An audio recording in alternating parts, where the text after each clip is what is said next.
कहानी की शुरुआत एक लैब से होती है, जहां एक बेहद रहस्यमयी और खतरनाक जीव जारा की कैद से भागने की कोशिश करता है। जारा उसे एक गेट के पास घेर लेते हैं, लेकिन वह जीव अपनी जादुई शक्तियों का इस्तेमाल कर वहां से निकलने में कामयाब हो जाता है। शहर पहुंचकर वह एक ट्रक से टकरा जाता है, जिससे उसके हाथ में चोट लग जाती है। घायल अवस्था में वह एक इमारत की छत पर छिप जाता है, जहां उसे एक स्क्रीन पर बर्फ के पहाड़ों की तस्वीर दिखती है। वह उसे देखने लगता है। अगली सुबह हम ये नाम की एक लड़की को देखते हैं, जो बड़ जल्दी में अपने घर से बाहर निकलती है। उसकी दादी और माँ उसे घर पर रुकने के लिए कहती हैं, लेकिन ये उनकी बात अनसुनी कर काम पर निकल जाती है। वह अपना सारा समय कुत्तों को घुमाने, बच्चों की देखभाल करने और कूड़ा साफ करने जैसे छोटे मोटे कामों में लगाती है, ताकि वह पैसे जमा कर सके। रास्ते में उसे कुछ अमीर बच्चे दिखते हैं, जिन्हें देख वह भी अपना चश्मा पहनकर टशन दिखाने की कोशिश करती है। जब ये घर वापस लौट रही होती है,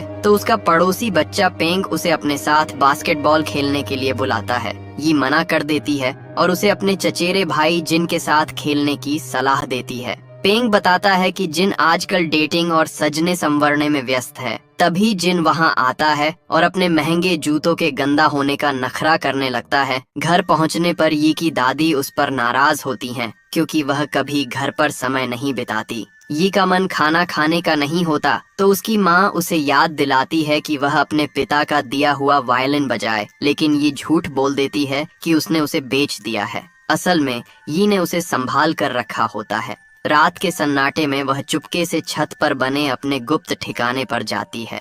वहां वह उन पैसों को देखती है जो उसने अपने पिता के साथ ड्रीम ट्रिप पर जाने के सपने को पूरा करने के लिए जमा किए थे। भावुक होकर ये अपना वायलिन निकालती है और उसे बजाने लगती है। तभी अचानक छत के ऊपर से एक हेलीकॉप्टर गुजरता है, जिसकी तेज हवा के झोंके से उसका वायलिन नीचे गिर जाता है। जब ये उसे उठाने की कोशिश करती है, तो उसे एक विशाल और सफेद बालों वाला हाथ दिखाई देता है, जिसे देख वह बुरी तरह डर जाती है। वह सावधानी से एक डंडे की मदद से अपना वायलिन खींचती है, जिससे तारों से एक आवाज निकलती है। उस आवाज को सुनकर वह रहस्यमयी जीव जाग जाता है और डर के मारे हमला करने की कोशिश करता है। लेकिन तभी आसमान में फिर से हेलीकॉप्टर की लाइट चमकती है और वह जीव सहम कर छिपने लगता है। उसे डरा हुआ देखकर ये को एहसास होता है कि वह जीव खतरनाक नहीं है, बल्कि वह खुद खतरे में है और किसी से जान बचाकर भाग रहा है, और वह उसे हेलीकॉप्टर की नजरों से छुपाने में मदद करने लगती है। आसमान में मंडरा रहे हेलीकॉप्टर में सवार ऑफिसर उस रहस्यमयी जीव को ढूंढने की पूरी कोशिश करते हैं, लेकिन वह उन्हें कहीं नहीं मिलता। ये देखती है कि वह विशाल जीव अब शांत होकर सो रहा है, और वह भी वहीं छत पर उसके पास सो जाती है। सुबह जब ये की आंख खुलती है, तो वह उसके पास जाकर देखती है कि उसके हाथ पर गहरी चोटें आई हैं। वह तुरंत अपने जमा किए हुए पैसों का डिब्बा निकालती है और क्लिनिक जाकर उसके लिए दवाइयाँ और मरहम खरीदती है। वहीं उसे जारा और बर्निश के आदमी दिखाई देते हैं, जो उस जीव का पता लगाने के लिए लोगों को इनाम का लालच दे रहे होते हैं। ये सब देखकर ये समझ जाती है कि वह जीव बहुत बड़े खतरे में है। वह चुपके से अपने घर जाकर ढेर सारे मोमोज अपने बैग में भर लेती है। उसकी दादी उसे परिवार के साथ समय बिताने और नाश्ता करने के लिए टोकती हैं, लेकिन ये बिना रुके छत पर चली जाती है। वह डरे हुए और भूखे जीव को मोमोज खाने को देती है, जिसे वह बड़े चाव से खा जाता है। धीरे धीरे ये उसका भरोसा जीतती है और उसके घावों पर पट्टी बांधती है, जिससे उस जीव को काफी आराम मिलता है। ये उसे सुरक्षित रखने के लिए छत पर रखे कबाड़ और पुराने सामान से उसके छिपने लायक एक जगह बनाती है। जब ये दोबारा उसके पास जाती है, तो वह जीव अपने घर और परिवार को याद कर रोने लगता है। उसे दुखी देख ये अपना वायलिन बजाना शुरू करती है। संगीत की जादुई धुन सुनते ही उस जीव के शरीर से एक अद्भुत नीली रोशनी निकलने लगती है और वह शांत हो जाता है। छत पर वह जीव फिर से उस स्क्रीन पर बर्फ के पहाड़ों को गौर से देखने लगता है। उसे इतना भावुक देख ये उससे पूछती है, क्या वह तुम्हारा घर है? और वह जीव इशारों में हाँ कहता है।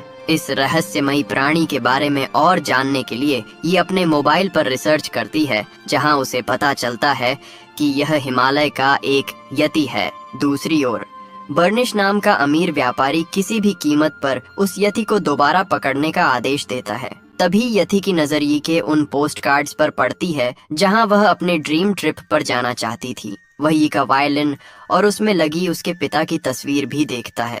इसी बीच यति के हाथ की पट्टी खुल जाता है और उसकी जादुई शक्तियों के कारण उसका घाव पूरी तरह ठीक हो चुका है। अचानक यति की नजर छत पर लगे एक एयर कंडीशनर पर पड़ती है और वह उसे खिलौना समझकर खेलने लगता है। नीचे घर में पेंग को एहसास होता है कि उनका एसी गायब है। ये देखिए कि दादी घबरा जाती हैं और चोर को पकड़ने के लिए जिन को बुलाती हैं। जब ये ऊपर पहुंचती है तो वह देखती है कि यति एसी के साथ खेल रहा है और वह उसे रोकने की कोशिश करती है। उसी वक्त पेंग और जिन भी छत पर आ जाते हैं। यति को देखकर जिन बुरी तरह डर जाता है और तुरंत पुलिस को फोन करने लगता है। ये उसे रोकती है और समझाती है कि यह कोई राक्षस नहीं बल्कि एक बहुत ही स्वीट यति है। तभी वहां ऑफिसर और बर्निश की टीम पहुंच जाती है।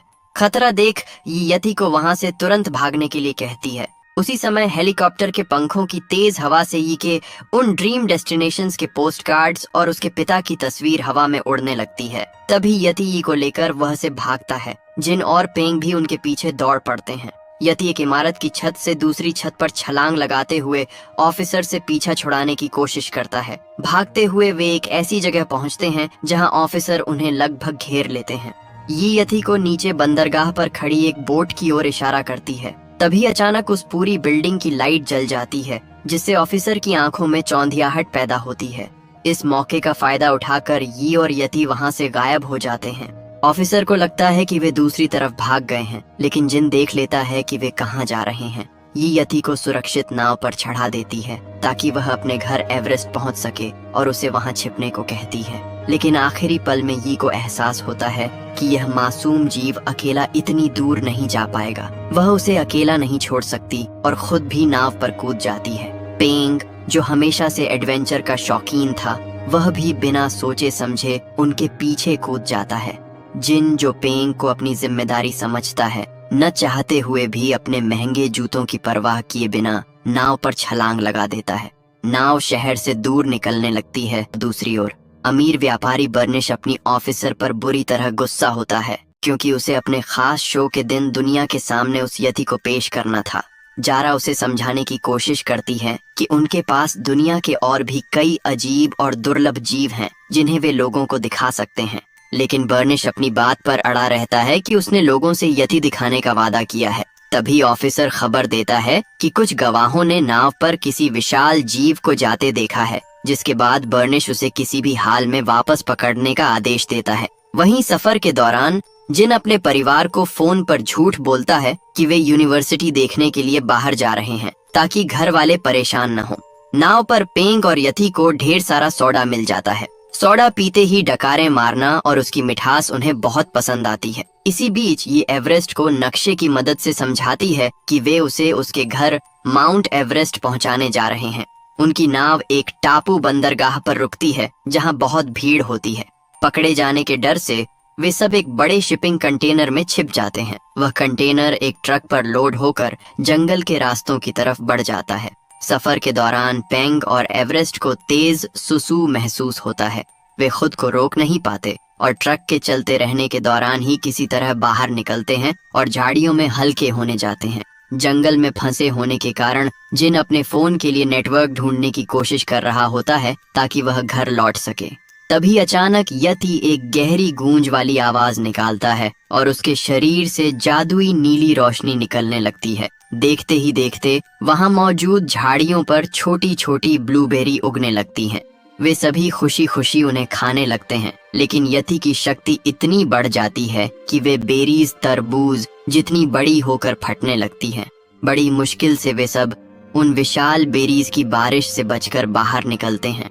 इस भगदड़ के बाद यति और पेंग बच्चों की तरह एक दूसरे के साथ खेलने लगते हैं। उनकी मासूमियत और मस्ती को देख ये को एहसास होता है कि एवरेस्ट भले ही विशाल है, लेकिन वह अभी सिर्फ एक बच्चा है जो अपने परिवार से बिछड़ गया है। हालांकि जिन को वह अभी भी एक खतरनाक जीव ही लगता है। ये जिन को समझाती है कि यति का स्वभाव बहुत कोमल है और अब उनका मकसद उसे सुरक्षित उसके घर माउंट एवरेस्ट पहुंचाना है। रात होने पर वे सब थक कर सो जाते हैं। अगली सुबह यी को अपने पिता के वायलिन पर एक सुंदर धुन बजाते देख पेंग उसकी तारीफ करता है। वे तय करते हैं कि उन्हें अब आगे एक सुरक्षित रास्ते या गांव की ओर बढ़ना चाहिए। दूसरी ओर जारा और ऑफिसर उस बंदरगाह पर पहुंचते हैं जहां यति और पेंग ने सोडा पिया था। वे वहां बिखरे हुए सोडा के कैन की जांच करते हैं ताकि उनका सुराग मिल सके। इस बीच यी और उसके दोस्त एक ऊंचे पहाड़ के पास पहुंचते हैं जिसे पार करना उनके सफर की अगली बड़ी चुनौती होती है। पहाड़ पर पहुंचते ही ऑफिसर के कई ड्रोन्स उन्हें चारों तरफ से घेर लेते हैं। पकड़े जाने के डर से ये प्रार्थना करती है कि काश वे यहाँ से सुरक्षित निकल पाते। तभी यति अपनी शक्तियों का उपयोग करता है जिससे वहाँ मौजूद फूल जादुई रूप से विशाल होने लगते हैं। ये पेंग और यति उन फूलों की लहरों पर सवार होकर निकलने लगते हैं, लेकिन जिन पीछे छूट जाता है। जिन उन्हें चिल्लाकर कहता है कि वह उनसे आगे गांव में मिलेगा। ऑफिसर अपने ड्रोन से उन पर हमला करते हैं, लेकिन जादुई फूलों की शक्ति के सामने ड्रोन्स टकराकर तबाह हो जाते हैं। इधर जारा पीछे छूटे हुए जिनको पकड़ लेती हैं। वह बहुत ही चालाकी से जिनको झूठ बोलती हैं कि यति ने यी और पेंग को किडनैप किया है और वे केवल उन्हें बचाने की कोशिश कर रहे हैं। जिन उनकी बातों में आ जाता है और उनकी मदद करने के लिए तैयार हो जाता है। वहीं दूसरी ओर फूलों की सवारी खत्म होने पर यी, पेंग और यति एक अनजान रेगिस्तानी इलाके में गिरते हैं। रेगिस्तान में भटकते हुए यी, पेंग और यति को लगता है कि वे खो गए हैं। उन्हें समझ नहीं आता कि वे कहाँ हैं, लेकिन वे एक दिशा में चलना शुरू कर देते हैं। रात के समय अमीर व्यापारी बर्निश जिनको अपनी पुरानी कहानी सुनाता है। वह बताता है कि उसने बचपन में एक यति को देखा था, लेकिन जब वह यति गायब हो गया तो किसी ने उसकी बात पर यकीन नहीं किया और सब उस पर हंसने लगे। इसीलिए वह अपनी बात को सच साबित करने के लिए इतने सालों से यति को ढूंढ रहा है ताकि दुनिया को सबूत दिखा सके। जिनको बर्निश की बातों में सच्चाई लगती है और वह उसका साथ देने का मन बना लेता है, लेकिन तभी उन्हें नदी में उड़ने वाली जादुई मछलियां दिखती हैं, जिन्हें देखकर वे खुश हो जाते हैं और आगे बढ़ते हैं। दूसरी ओर जिनको जारा की सच्चाई का पता चलता है, वह सुन लेता है कि जारा जानवरों से प्यार करने का सिर्फ नाटक कर रही है और असल में वह यति को पकड़कर उसे बेचना चाहती है। गुस्से में जारा एक छोटे से जीव को फेंक देती है। जिन उस जीव की मदद करता है और बर्निश की टीम से बचकर भागने के लिए एक बाइक चालू करने की कोशिश करता है, लेकिन बाइक उसके हाथ से छूटकर दूर चली जाती है। जिन हार नहीं मानता और जंगल के रास्ते भागते हुए एक नदी के किनारे पहुंचता है। वहां वह एक स्थानीय व्यक्ति को अपना कीमती मोबाइल देकर उसके बदले में एक छोटी बोट ले लेता है ताकि वह अपने दोस्तों को आगाह कर सके। इधर यी को एक चलती हुई ट्रेन दिखाई देती है और यति अपनी जादुई शक्तियों से उन्हें हवा में उछालकर सुरक्षित ट्रेन के ऊपर पहुंचा देता है। वे उस गांव पहुंचते हैं जहां उन्होंने जिनसे मिलने का वादा किया था। यति को छिपाने के लिए वे उसे बैलों के एक झुंड के बीच खड़ा कर देते हैं। यी को दूर से एक लड़का दिखता है जिसे वह जिन समझकर उसके पास दौड़ती है, लेकिन पास पहुंचने पर पता चलता है कि वह कोई बूढ़ा व्यक्ति है।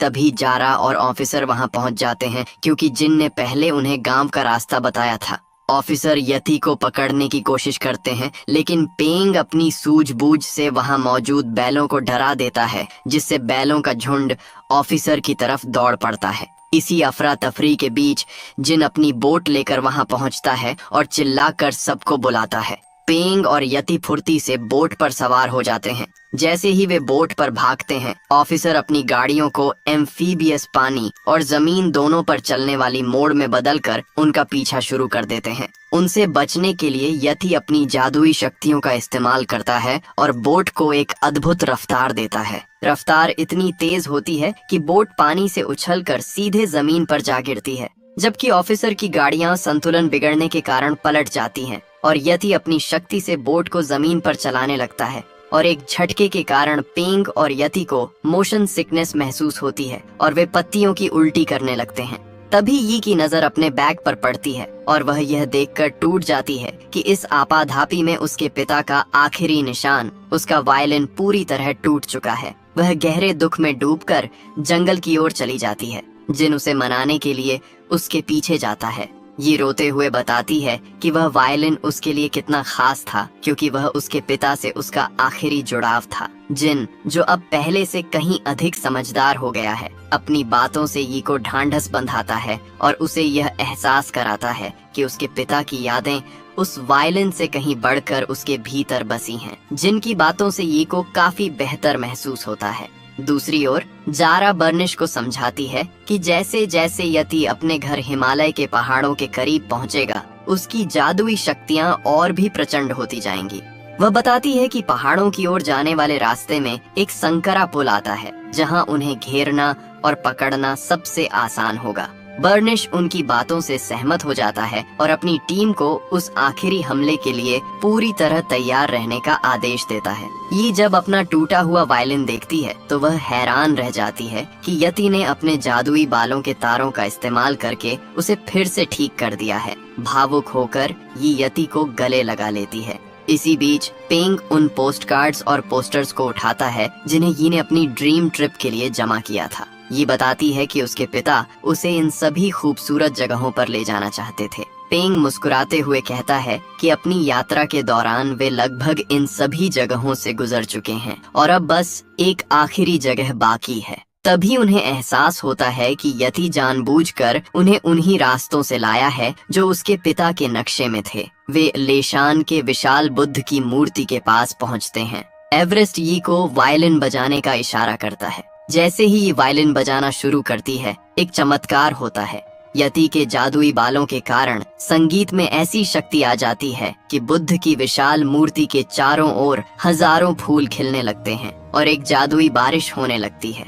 ये को लगता है कि यह यति का जादू है, लेकिन पेंग उसे समझाता है कि यह उसका अपना संगीत है जिसे यति की शक्ति ने पंख दिए हैं। इस खूबसूरत अनुभव के बाद वे अपनी यात्रा के अंतिम पड़ाव यानी हिमालय की बर्फीली पहाड़ियों पर पहुंचते हैं। यति को उसके घर पहुंचाने के लिए जैसे ही वे एक संकरे पुल को पार करने लगते हैं, तभी जारा और ऑफिसर हेलीकॉप्टर के साथ वहां पहुंच जाते हैं। वे उन्हें दोनों तरफ से घेर लेते हैं। पुल पर गिर जाने के बाद ये यति को भागने के लिए कहती है, लेकिन एवरेस्ट पीछे हटने के बजाय पुल के ऊंचे खंभे पर चढ़ जाता है।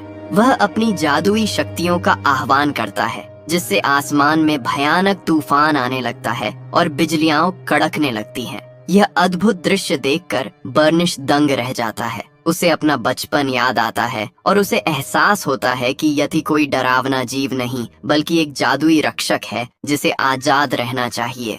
बर्निश सबको रुकने का आदेश देता है, लेकिन जारा के इशारे पर एक ऑफिसर बर्निश को ही बेहोशी की गोली मार देता है। इसके बाद वे यति पर हमला करते हैं, जिससे घायल होकर वह पुल पर गिर जाता है। ऑफिसर तुरंत यति को एक मजबूत पिंजरे में कैद कर लेते हैं। जारा अपनी क्रूरता दिखाते हुए यति को खत्म करने की कोशिश करती है। ये उसे रोकने के लिए दौड़ती है, लेकिन धक्का लगने के कारण वह पुल से नीचे गिर जाती है। सबको लगता है कि ये खत्म हो गई और ऑफिसर बच्चों तथा यति को लेकर वहां से निकलने लगते हैं, लेकिन ये हिम्मत नहीं हारती। वह एक रस्सी के सहारे लटकी होती है और यति को याद करते हुए पूरी ताकत से ऊपर चढ़ती है। ऊपर पहुंचते ही वह अपना वायलिन बजाना शुरू करती है। वायलिन की आवाज सुनते ही यति के शरीर में जादुई ऊर्जा का संचार होने लगता है। वह अपनी पूरी शक्ति से पिंजरे को तोड़ देता है और अपनी जादुई ताकत से चारों तरफ बर्फ का ऐसा तूफान लाता है कि ऑफिसर की गाड़ियां वहीं धंस जाती हैं। घबराकर सभी ऑफिसर वहां से भागने लगते हैं, लेकिन जारा हार नहीं मानती। वह एक भारी ट्रक लेकर सीधे यति की ओर बढ़ती है और उसे जोरदार टक्कर मारने की कोशिश करती है ताकि उसे खत्म कर सके। जारा के ट्रक की टक्कर से बर्फ का पहाड़ टूटकर नीचे गिर जाता है, जिससे जारा और उसकी टीम गहरी खाई में समा जाते हैं। एक पल के लिए सबको लगता है कि यति भी नीचे गिर गया है, लेकिन वह सुरक्षित बच निकलता है। बर्निश का दिल अब पूरी तरह बदल चुका होता है। वह कहता है कि यति के अस्तित्व का राज अब दुनिया से छिपा रहना चाहिए ताकि वह सुरक्षित रह सके। ये उसे याद दिलाती है कि उन्होंने उसे घर पहुंचाने का वादा किया है। बर्निश सम्मान के तौर पर बच्चों को ठंड से बचने के लिए कीमती जैकेट और जूते देता है और नीचे उनके वापस आने का इंतजार करने लगता है। यति अपनी जादुई शक्ति से बादलों को जमीन पर बुलाता है और ये पेंग और जिन को उन पर बिठाकर आसमान में उड़ने लगता है। वे अंततः हिमालय की उन चोटियों पर पहुंचते हैं जहां यति का असली घर है। यति एक गूंजती हुई आवाज निकालता है, जिसे सुनकर उसके माता पिता और पूरा यति परिवार वहां पहुंच जाता है। ये एक बहुत ही भावुक मिलन होता है। जाने से पहले यति यी को उसके परिवार की एक यादगार तस्वीर देता है और सभी को गले लगाता है। जैसे ही वह अपने परिवार के साथ पहाड़ों में ओझल होता है, वह अपनी शक्ति से बर्फ पर बने अपने पैरों के निशान मिटा देता है ताकि कोई भी इंसान दोबारा वहां तक न पहुंच सके। अंत में यी जिन और पेंग सुरक्षित अपने शहर पहुंचते हैं। यी को घर पर देख उसकी माँ और दादी की खुशी का ठिकाना नहीं रहता। तभी पेंग वहाँ बर्निश की ओर से भेजा गया एक शानदार उपहार लेकर पहुंचता है। कहानी के अंत में यी अब पहले से कहीं ज्यादा खुश है। वह अपनी दादी और माँ के साथ बैठकर पार्टी करती है और अपने पिता के अधूरे सपनों को पूरा करने की नई उम्मीद के साथ अपना जीवन शुरू करती है।